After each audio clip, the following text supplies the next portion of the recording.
कोनो नहीं है का एक लाइट बरैया कोनो नहीं है का अरे घर वाले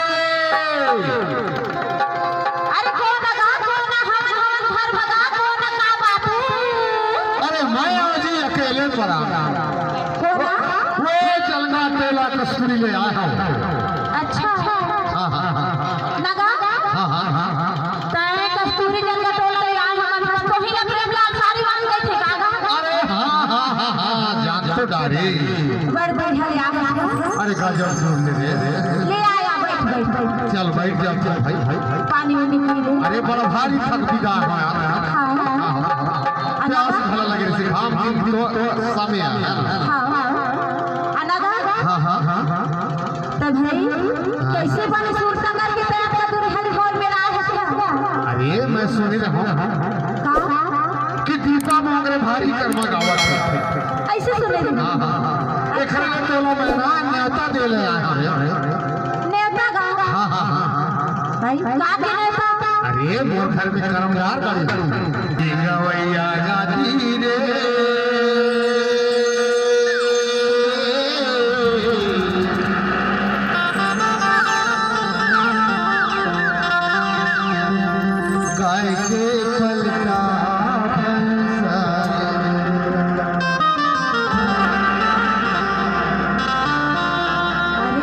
कैसे लगी चुप कैसे हो गए बढ़िया लागत है और सुनाना ऐसे चल सुना दे सुना अरे पान हवा तो जल सा है तो जाती है अकेले परा आया वाले होते नहीं खिलाया वाले होते खिलाया तेरी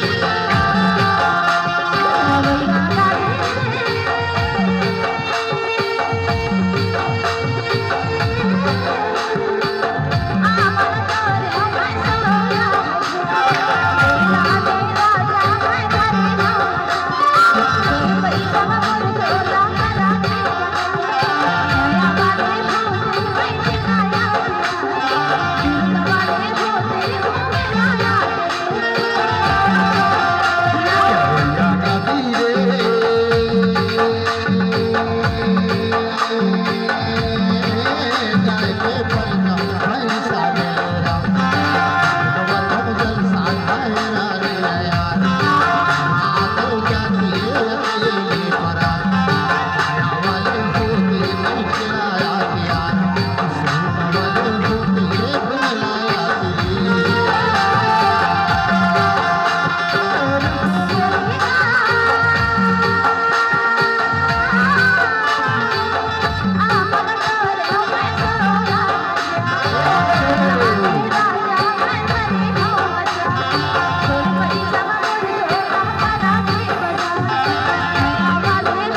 कर गए छाँव रे अकेले परा माया वाले होते बैठे